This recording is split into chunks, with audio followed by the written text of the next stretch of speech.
No, gonna start that again.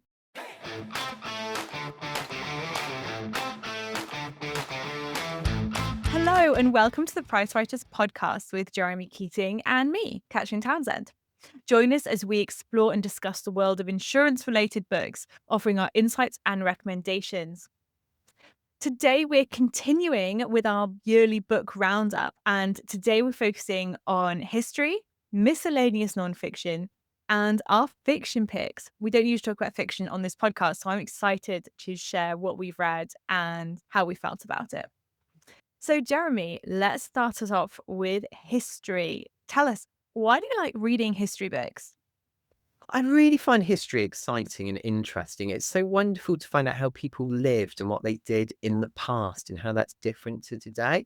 And there's such wonderful, adventurous stories of people who lived through often the most interesting times or very difficult times. So they might be quite ordinary people, but because of the circumstance of the world that they lived in, they had to do quite extraordinary things. I just find it fantastic. I like going both from the overall big picture history all the way down to individual stories. And one of the individual stories you read was One Woman's War by Eileen Younghusband. I read this as well last year and I really enjoyed it. I found it on my grandpa's bookshelf. This is the story about really everyday women who did something really amazing in difficult circumstances. This is Eileen's own story, and she was in the RAF that they worked out of command and control rooms. And you often see it in films. I think there's probably one in the third Indiana Jones movies, but they've got these big rooms with the maps laid out in the middle of it. And it's this huge map with all the individual planes and pieces on it. And you see people moving them around. That's what she did. And it was actually quite a hard job. They had incoming reports about where the enemy was and had to plot them and then keep it updated, monitor where they were, work out they're attacking, and then send that information out to the relevant people so that they could intercept the planes. What I thought was amazing about this story was the remarkably low tech nature about it. So, for them to do this, they were using Scrabble tile holders to collate some of the information, and they had different tiles, different colors that they'd rounded up from various board games to denote the different types of planes, the different heights. And I think this is a really innovative use of what you've already got available. I think the other thing that shocked me was that she's talking about the group of women that she worked with, and later in life, they were all diagnosed with really severe sight issues, and a lot of them went blind in their early Mm. 60s. She was lucky enough to not have that in her early 60s, but slightly later on, allowing her to write this book. But that was a direct impact of working in these dark rooms, obviously blackout. And Mhm. I thought it was a really wonderful, like you say, story of an individual just doing her job in a really difficult situation. She writes about the other women that she worked with and how some of them also had problems adapting then to the lifestyle they were meant to lead after being integral, really, to the country's war effort for 4 or 5 years. To then return to civilian life was quite a letdown for her. And I thought that was interesting because I often suspect there are people out there who were glad the war was finished, but found it hard to come back to their ordinary life. And it's something people don't very often talk about. Conversely to that, you also read The Cold It Story by Pat Reed. Such an iconic book, obviously spinning off films, board games. This is a story about prisoners of war who were interned in Colditz. There's such great resilience in that story. What did you like about that one? Oh, I did really enjoy this one actually. It is the various many ways in which they kept trying to escape. And it feels like not a single day went by when they weren't plotting or planning or carrying out some kind of escape. The spirit of I will keep trying.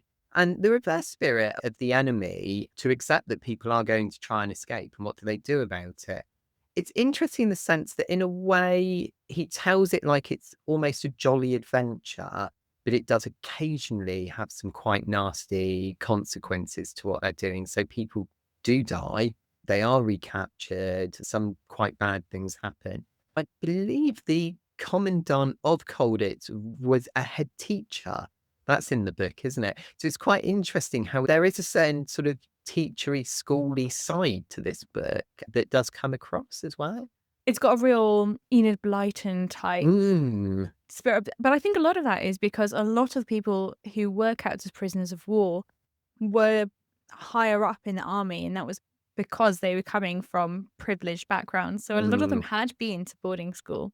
It feels like a really real spirit of adventure and mischievousness. But I love the fact that they saw that as being their role. They actually wanted more German camp jailers. They wanted to have higher security because that would draw resources to the camp mm. instead of those resources being used to fight the British who were still fighting. So they saw it as their sense of duty to keep escaping. You've read two more Second World War history. So you went on a bit of a Second World War spree there, didn't you? I often do. Hardly a goes by where I don't read a few books about the Second World War. I'm actually reading one about Midway, literally at the moment, which is why I'm not talking about it. But it's quite normal for me to read at least a few books. I think there's a lot to learn from this period in history. Yes, so I read Blackett's War, which was about an academic who was very senior in the British fight against the U-boat, how they actually tracked down the U-boats and fought against them. I also read Mosquito, which by Roland White. This is about a particular type of plane, which was a largely unarmed bomber during the Second World War. So it's a very fast, maneuverable bomber that could get into places quite accurately, bomb them, and then leave. The story does go wider about it. It's kind of everything that Mosquito was involved in some way during the war.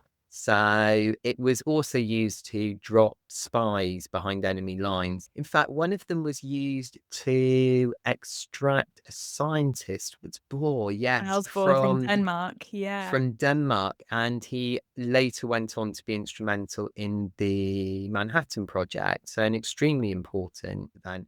It talks about the plane and the lives of the people and the battles it was used in, which includes bombing the site where Goering was going to give a speech during the Battle of Stalingrad, actually. So he began his speech and then it had to be stopped because of the loud noises of the building being bombed in the background. And this was genuinely a special operation. It was a wonderful propaganda win. They actually include testimony from some soldiers at Stalingrad whose morale genuinely was broken by this event. It's quite incredible. It's a long book and it's full of stories like this about this one particular bomber that had such a huge impact. Amazing to think as well that it's a wooden aircraft. It's like 4-ply wood. The story of why it was even made is fantastic. There was so much rationing and so much of the building materials went on specific planes like the Lancaster and so on, that they had to make this one out of wood. But in fact, it actually turned out to be a fantastic choice to make it out of wood. And they had pretty much the whole nation's furniture makers making various small parts of this aircraft. It's one of the most diverse manufacturing systems. So even if a particular area was bombed, they never had problems with production. My granddad actually was trained to be part of the RAF at the very end of the Second World War. As part of his training and his general interest in aircraft, he'd memorized what all the aircraft looked like. As he was walking around, he said, "Excuse me, what's that plane? I don't recognize it." And her mum was going, "Don't look over there. Don't look over there. No, you see nothing." So yeah, my granddad, I'm very proud of. He actually was accepted to be a rear gunner. So fortunately, he never had to fight because he was at the very end of the war. So I feel like a bit of personal history to Mosquito as well. All right. So they were 4 books about the Second World War that Jeremy has read. Jeremy, have you read any other miscellaneous non-fiction this year that hasn't really fitted into our economics or society category that we talked about last time, that we haven't already talked about on this podcast, and that doesn't really fit into history either? Yeah, I think there's probably 3 that fit into the miscellaneous categories. I read a really good book, which is Ultra Processed People by Chris Van Tolkien. Yeah. Really good, though it did put me off of eating certain food, and I'm still not back on ice cream. It's about the mass processing of foods, which really began actually in 70s and the 80s. How our food is not really made to sustain us and be nutritious, but it's made to be mass produced cheaply. Even the foods we would consider to be luxury quality foods, when you come down to it, the makers of it are about profiting from selling that. So again, it may not be made in the best ways. He talks about how the food is like pre-chewed. And I think there's a lot of food. Yeah, but it's all just made to be really easily eaten. He also talks about the politics of the food industry as well, and goes into some wonderful cases that people have fought just to get the tax changed on stuff. I think Pringles being a food that you actually prepare at home was a bit of a strange one. They fought a case saying that it's actually the raw ingredients because it's quite common for people to dip it in things and it should be taxed in the way that raw foods are. Very, very strange. And the crazy amount of money that is spent by the food industry on fighting these court cases. I thought this was a wonderful book, but it does make you think about the food you eat and that a lot of the additives, if they've got named and like they belong in chemistry class, you probably want to think twice about eating it. I read this book last year, and my biggest takeaway from it was to read out loud the ingredients of food you're about to eat. And I just still do this now. So, for example, sometimes I treat myself to pretzels. I quite like a pretzel. But when I was reading this book, I realized that these pretzels are ultra processed. They're not even really food. It technically is edible, but it really has no nutritional value. Well, maybe a good one if you are looking to get a bit healthier in January, maybe. Yeah, So definitely. If you want to go off some of your favorite foods that you know you probably shouldn't eat for your January diet, what else did you read? I read Burn the Page by Danica Roem. It's an interesting one. She's the first transgender state level politician in the USA. And it's her life experience effectively. She does go into the difficulty of being transgender and a politician, and also just the amount of hatred and lies that is spread about her online quite maliciously. There's stuff that's just patently not true. She does go into the effect it had on her family, how some of her family doesn't talk to her, but also the wonderful success she had running and how she's often turned the rubbish people say to move the debate forward. It's not a book I would recommend, but I did find it quite interesting. And your final miscellaneous nonfiction book is Grief Sucks by Brooke Carlock. And I can attest, yes, grief does suck. What else did the book tell you? Grieg does suck. Britt Carlock won an award, one of the awards ceremonies that Price Writer also won an award at. So that's how I found out about this book. Like you, Catrin, I will also attest the fact that grief sucks. So my dad passed away in 2022. So it's been 3 years now, and I can hardly comprehend that it's been 3 years now. So I felt I wanted to read it. It's about how grief is terrible, that you have to go on living. And she doesn't pull any punches from the fact that it is really awful that you have to live your life. You can't just live in a pit of grief.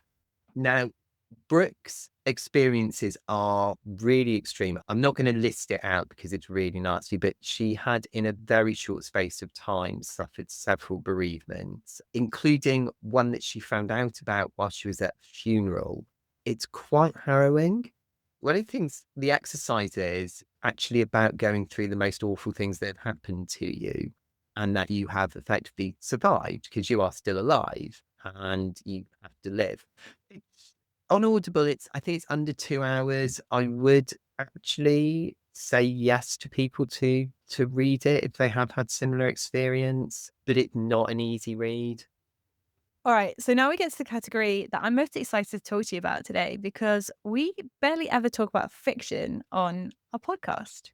So let's talk about the fiction books that we read this year. We're not going to do spoilers. We're not going to tell you what happens in the book. We're just going to tell you the initial premise and how we felt about it or what attracted us to reading that book. Maybe let's agree. No spoilers. Right, no spoilers. No spoilers. Okay. I read 5 nonfiction. Nope. I feel like your brain is just like, no, we can't talk about fiction. No, it's like, yeah.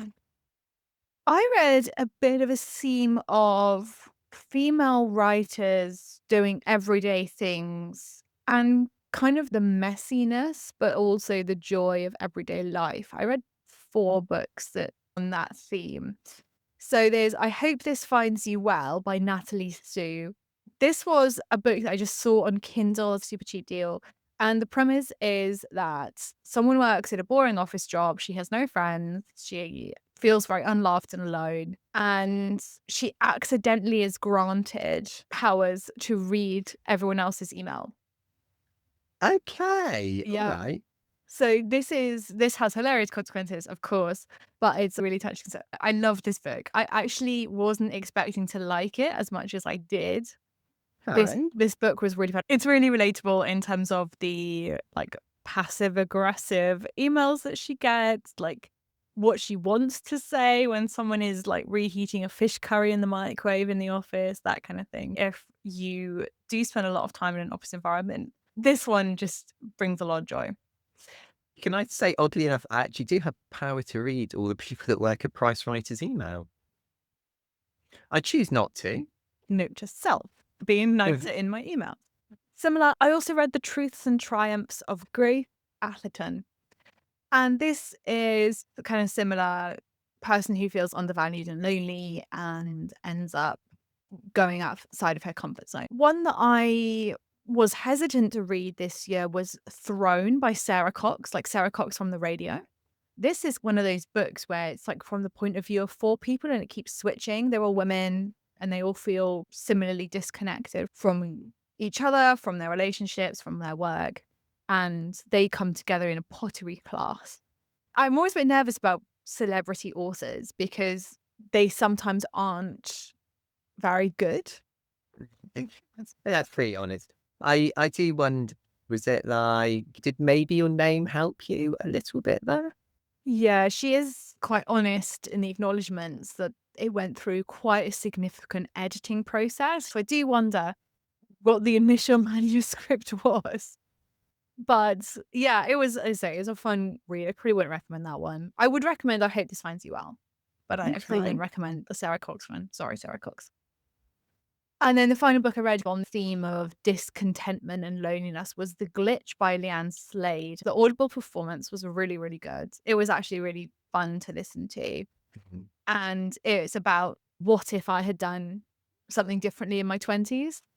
And Mhm. it's kind of like a sliding doors type thing, except Mm. that it doesn't keep flipping between the present and the past. I feel like with fiction that I usually quite enjoy it when I do read it, but it's not something that I spend a lot of time reading. I do read a bit of historical fiction. I read 2 Jean Plaidy's, the Victorian series, earlier this year, and I quite enjoyed that. When I do read fiction, I often find it quite uplifting, and I'm always pleasantly surprised how much I take away from it. I feel like nonfiction sharpens your brain, but fiction just melts your heart, you know? Mhm. And it's really important to remember other people's experiences. I feel like I'm not very good at doing that. I'm quite an objective person, or I like to think I'm an objective person.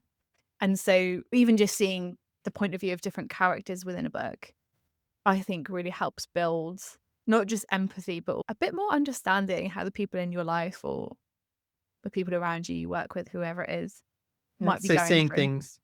things from other people's points of view.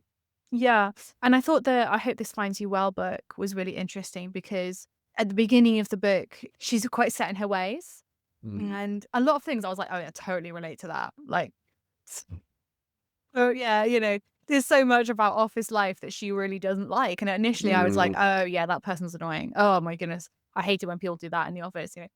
And you think, yeah, she's being normal and her colleagues are all being the unreasonable ones. And then later in the story, things unfold and you realize that her colleagues are just doing their best as well in some difficult circumstances. And they've all got their own perspectives on Mm. her behavior, but also their own behavior.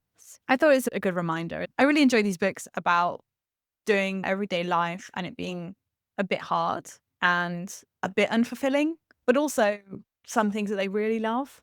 And it felt very realistic to me. I read a book that's probably quite similar, actually. It's Eleanor Oliphant by Gail Honeyman.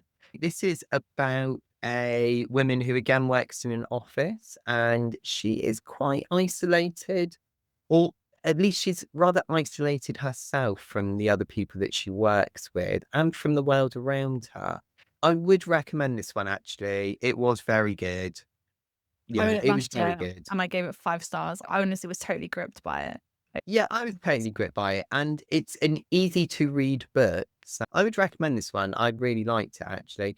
And again, it does make you think about what goes on in other people's lives and to think to yourself, not that person was really hard work today, but I wonder what might be going on with them that they're behaving like that. Don't you hate it when your colleagues are hard work? Another book that you read, actually, I think I recommended this one, was Meet Me at the Museum by Anne Youngson. Did you enjoy it? I love this one actually. It's a nice, gentle story. It's told as letters between mostly two people. And I just found this a very heartwarming story, actually. A real way of thinking about people's lives and what matters to people and what's important. I recommend this book to you because I think it's absolutely beautiful. You asked for fiction picks, and this was probably the best fiction book that I read in 2024.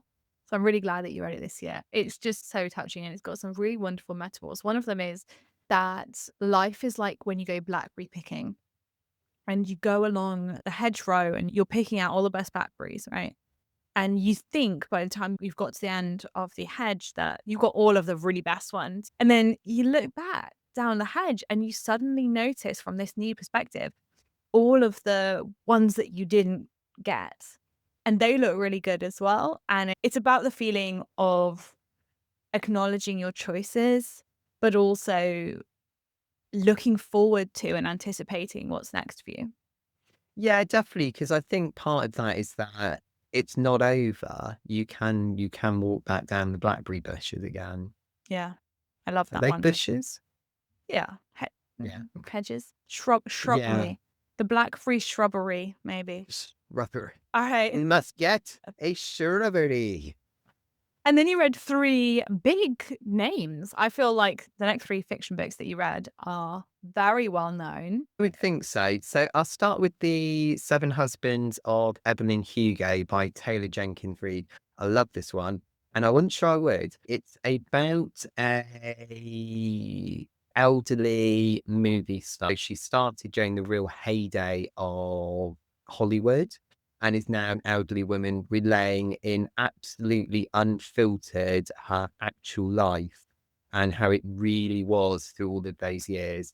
And I felt like that sounded like a vacuous premise for a book. It was not. This was very emotionally deep, very emotionally intelligent as well. I cried twice.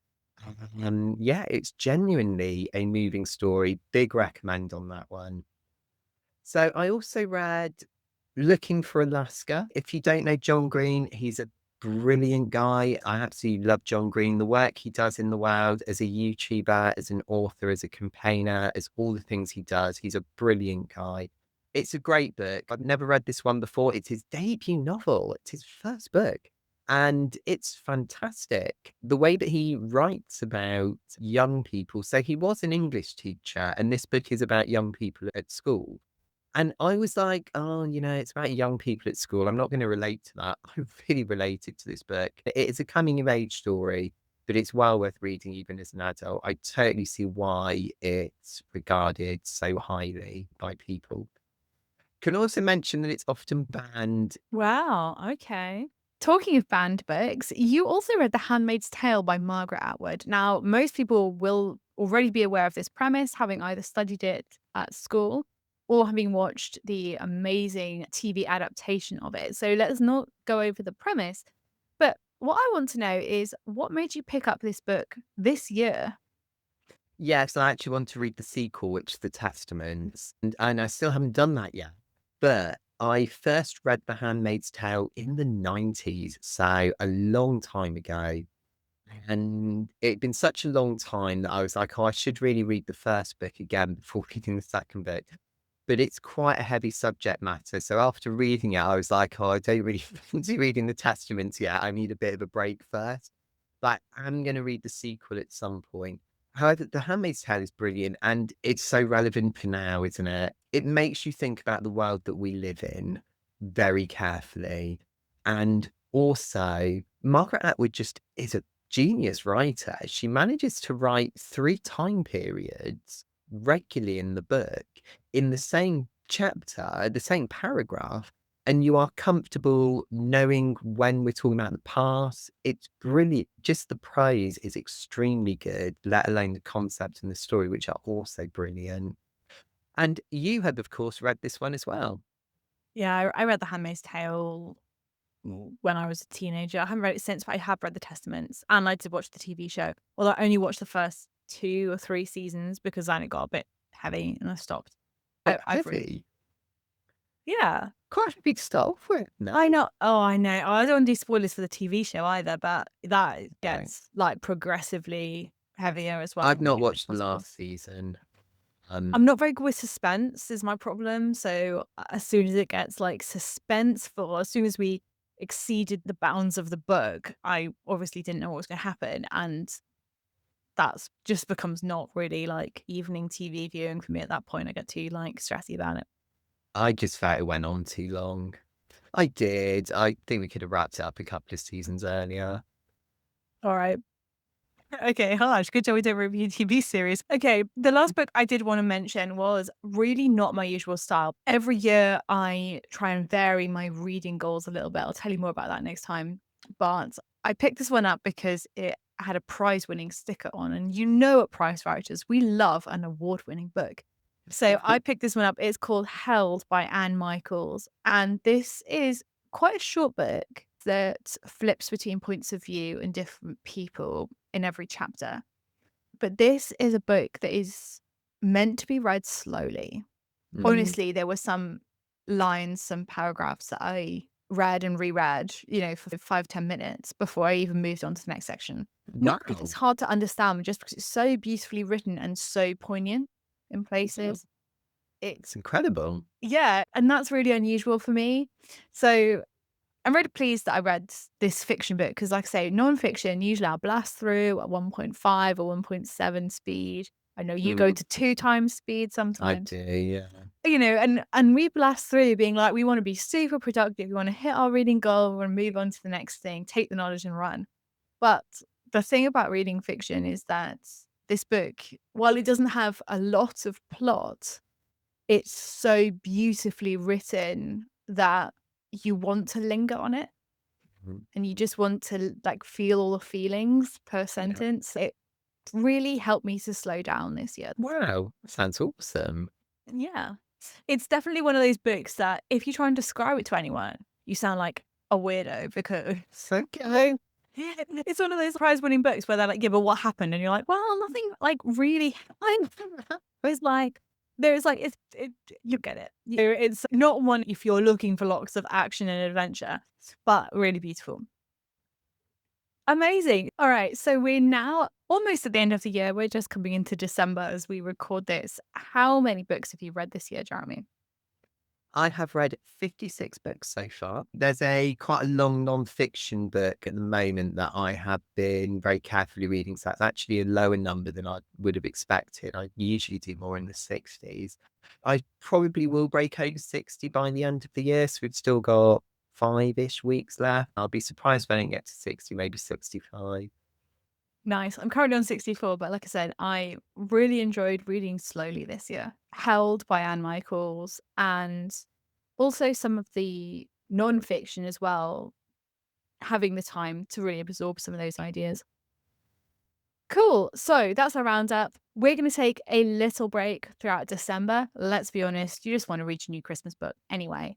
We'll be back in January when we'll be talking about our reading goals for 2026 and also how do the two of us manage to read so many books. We'll also be reviewing the 12-week year. I'm so looking forward to seeing all of you in 2026.